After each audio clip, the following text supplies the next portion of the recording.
From a crash followed by a bounce, to why the TV business ain't what it used to be. This is the week in numbers. About 13% was the plunge in Japan's Nikkei stock index on Monday, among the worst falls in a day of global market turmoil. The slide was triggered by worries over a US recession, but by week's end, the losses had been largely recovered as new numbers eased fears over a downturn. Wells Fargo strategist Scott Wren was among those to argue the economic fears were always overblown.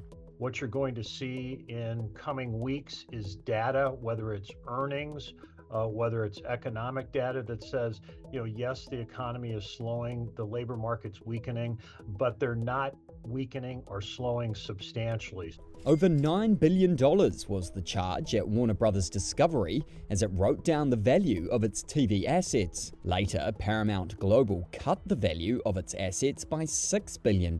Both are suffering as traditional cable TV business declines. Up to 14% was the jump in shares for Eli Lilly after it reported bumper sales of weight loss drug Zepbound. That could be a sign the US firm is closing the gap on Danish rival Novo Nordisk, which reported a rare earnings miss. $4.8 billion was the value put on Indian scooter maker Ola in its first day of trade. Investors are optimistic it's well placed to lead as the world's largest market for two-wheelers goes electric.